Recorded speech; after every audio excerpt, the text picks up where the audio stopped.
In today's business world, it's not often when you're able to personally find out how previous generations dealt with some of the many leadership-related issues you're faced with on a daily or weekly basis. The 2007 Legacy class was fortunate enough to sit down with a past Wolpert leader. Chuck Abramovitz is a professional engineer and a graduate of Drexel University. He started with the firm in 1955 as a civil engineer and had the chance to work directly with Mr. Wolpert for over 15 years. During his tenure with the firm, he worked as a project engineer, project manager, and client manager, being named a partner in 1959 and assuming the role of managing partner in 1977. He retired in 1992 and still resides in Dayton with his wife, Helen. Let's listen in on our conversation with Chuck Abramovitz. Tell us about your family, where you were born, and how you were raised, where you went to school, anything about your background. Well, I was born in Norristown, Pennsylvania, which is a small town very close to Philadelphia in Pennsylvania. And my father was a draftsman. They were clearly no genders at that point in time. There were no women anywhere. But draftsman in his particular area was one where you were also the designer. He prepared all the drawings that were necessary to fabricate chocolate mixers, big ones though, coal washers, asphalt plants. So it designed all of that and then gave it to the shop so that it could be fabricated. And then he would go out on the job to make sure that it was put together properly as it had been designed. So from my earliest day, I was always interested in something that had to do with drawing, with engineering, with all of the details that were involved with it. My parents were very caring, had a whole set of values that they passed on to us, to my sister and myself. And they were the kind of things that I carried through with the rest of my life. Probably the main one was service. The community was very important. My mother was involved in every conceivable activity in the community. And my dad was, those were back in the days when you worked 5.5 days a week, maybe 6. And especially during the Depression when I was growing up, my father was out of work and then went to work up in the coal mines doing the necessary measuring and fabrication for coal washers. And he was gone for weeks at a time doing that, so that I was the guy around the house who knew how to do everything. From my earliest day, I was always involved in something that had to do with construction. And we had a little side yard. It wasn't very big, but it had an elaborate system of canals built by yours truly. And I had all of this construction equipment, steam shovels, watering tanks, steamrollers, dump trucks, all of which I kept and not too recently passed on to our grandson, who wanted it so that when his kids were growing up, they'd have an opportunity to play with it. He checked on eBay and they're all very valuable, so he was very anxious to get it, and I was anxious to get it out. So being an engineer was something that I really, really wanted to do. And went through high school in Norristown. There were 503 of us in the graduating class. I graduated third.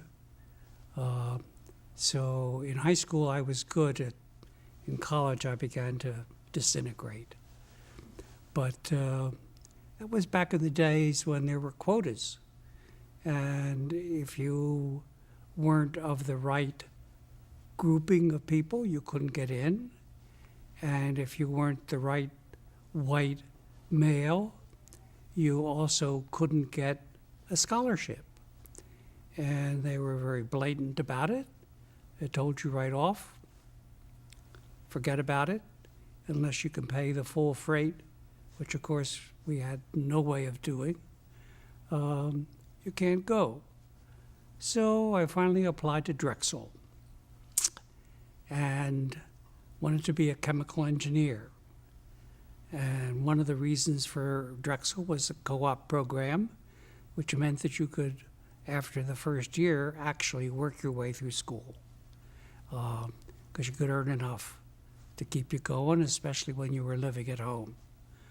College in those days was getting up, taking the interurban line to Philadelphia. Classes were from 9 to 5, coming home, eating, and then starting on your homework. There was actually no social life involved with it. There were no women that you ever intersected with. And it was a great, wonderful technical background. And out of Drexel came the opportunity then to move on.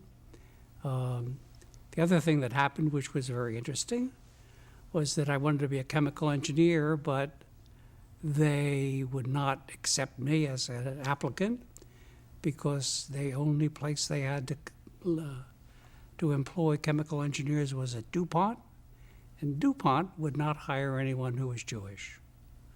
So I said, where can I get a job? They said, be a civil. So that's how I became a civil engineer, in one word. And graduated from Drexel. It was during the war. Worked on a number of research projects. Professor Bowman, who was head of the civil engineering department, had a contract with the Army to design aluminum bridges so that they could be easily carried and would be strong enough for tanks to go across with various spans that were involved with it. So the whole class, there were 3 of us in the civil engineering class, were the testing group. And we tested aluminum structures, 2 channel shapes welded together, the standard I-beam out of aluminum, and we tested all of those to destruction, which at this point in time was just fun beyond imagination when it went to pieces.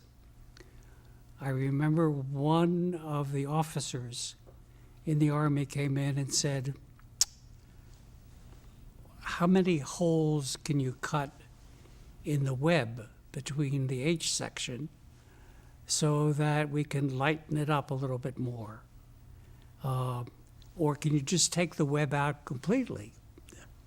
And so got our first lesson in having to follow instructions that you knew were absolutely idiotic, even as a senior in engineering school. So we cut big circles out of the web and finally worked out how much you could do that in effect would lighten the load, which it didn't very much. So we went through that process. My first job was with Curtiss-Wright Airplane Company. I was hired in Columbus, Ohio. I was hired at the magnificent rate of $1 an hour.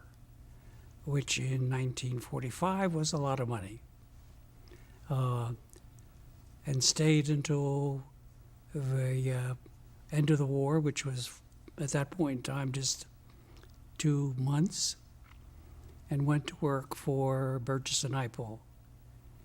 In those days, you were considered a job hopper if you kept any job less than 5 years. So my career plan at that point in time was work for Burgess and Ipoh for 5 years, get some feel of what's involved in the private sector, and if I can't move fast enough, I'll try the public sector. And in the late 40s, early 50s, there was a devastating storm here in Dayton on July 7th of 49, which woke everybody up to the fact that they didn't even know where the storm sewers were, let alone have a plan for replacing and or increasing the volume that could be carried. So I was hired to work on the comprehensive sewer survey. It wasn't very many months until I was in charge of it. And then everybody got tired of doing it in 2 years. And I was promoted to chief engineer of the Bureau of Sewers. At that point in time, I was involved with all kinds of intersection with all of the community in Dayton, both the agencies that were involved, organizations that were involved, and developers. And ran into some very interesting situations where we insisted that somebody provide an adequate storm sewer outlet or do something else. And that's where I met Ralph Wolpert, where we clashed because I wanted something that I thought was appropriate, and that's not something they had been doing up to that point in time. But Ralph agreed that that was what should be done. So we did it and processed the number of plans that were prepared by Wolpert. In '55, Hubers decided that they had finished out Modern Manor along Stroop Road and were ready to move somewhere and needed someone to head up the investigation of sites and head up their program. So Ralph said, I'll go out searching for somebody. Within 2 weeks, I had 3 offers, one from Ralph, one from the old firm in Columbus, and the third from a local developer. I took the job with Ralph and soon was deeply involved in connection with where do we move Huber to.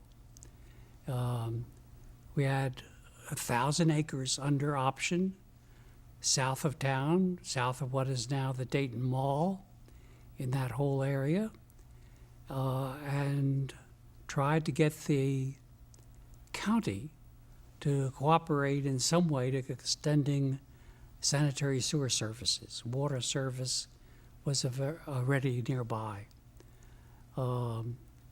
And they said, no, we don't want to do that.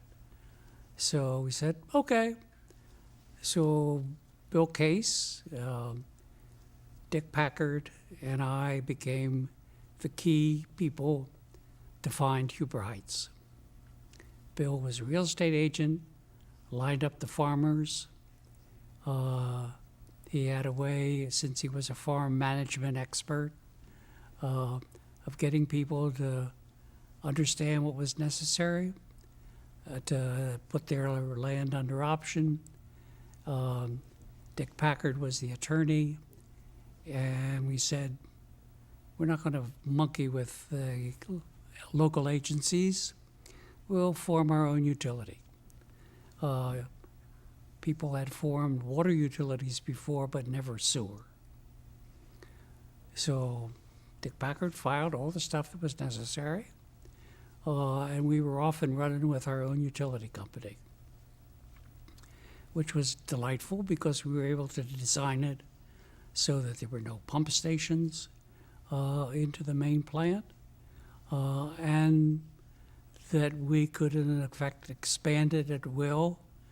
The county agreed that they would have nothing to do with it and turned over the responsibility that they had to us at Wolpert to inspect and make sure that everything was done in accordance with county standards, and or things that we would modify that were not county standards.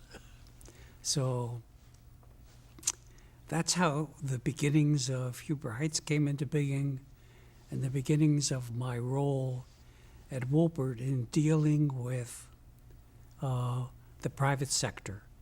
What do you believe was the most influential moment in your life, and why? When I met my wife, the light of my life. Very easy. What more can I say? Did you have a mentor while growing up? And if so, what do you remember most about the experience? Well, the mentor, if any, was my dad. He was very helpful. He put in a lot of hours, did a lot of work, and I admired him. The other mentor was my grandfather. And he was a first-generation immigrant from Poland. My father was the first in that family to graduate from high school. And both my grandfather and my father, as well as my mother and the rest of the family, were looking to me to be the first person to graduate from college. My mother's family had been here. My mother was born in the States. My father came with his parents when he was 6 months old, so that there was a difference there, but the values would interchange. But my father and grandfather were really the mentors, of the ones who said, it's time, you've got to succeed. That's your role. Do it. Can you define a moment that first inspired you to get in the architectural engineering industry that we are in today? Well, when I joined Wolpert, I had the opportunity of working with Ralph himself. There were things that he liked to do. There were things that he would not do. And there were things that it depended upon me to do. For instance, he would not go to a meeting and speak and make a presentation. I remember when we were in Columbus and we had a presentation on the first of the development in Westerville, again with its own utility, where we in effect said to the county, we don't need you, which of course shakes everybody up. You always need somebody. And we were at the public presentation. I made an impassioned speech for what we were going to do for the area and the need for an approval, and said that with me today is the head of Ralph Wolpert Company, Ralph Wolpert, and all he did was stand up. And it made the day. At that point in time, his hair was white, as mine is now, except that he was much younger, and had a presence without saying anything, which is really incredible, and that he was willing to use. I remember when I went to the first zoning meeting that Ralph said, "It's yours, you do it, you can handle it, I'm not going to be there." And that was the thing that added to this added services, so to speak, that we just didn't do engineering. We did what was necessary for our clients to get the job done. So that's where the whole idea of change and what is a professional service was defined on a week-by-week basis as necessary. Photogrammetry was something that you only used because you didn't trust it. And after you got the photogrammetry done, you repeated it again by hand with people in the field chasing contours. We professionalized that so that it became something that people trusted and that we trusted. Because if we didn't trust it, nobody else trusted it. So that each of these things that came into being that were opportunities for professional service to be provided in a way that was professional were the keys to the growth of the organization. At that time also, our family was beginning to grow, and I had three circles, my three legs of the tripod: my family, Wolpert, and the community.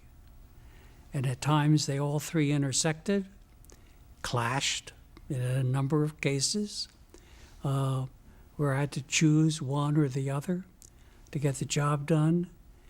And it was also at a time when it was not unusual to be out 3 or 4 evenings a week for zoning and approval meetings. And those meetings were never ones that ended before midnight, and sometimes later than that. So that I would see the family for a quick dinner, take off, and didn't see them go to bed. So it was frustrating from that viewpoint. But we were able to begin to build that practice so that we had credibility. And we had enough credibility so that the Kettering-Oakwood Times had these articles about this silver-tongued orator who was getting approvals and somehow or other was making a big profit on the side because he owned the properties. And they were trying to make a scandal out of it, which of course they did not do because we had absolutely no interest in anything that we ever represented people about.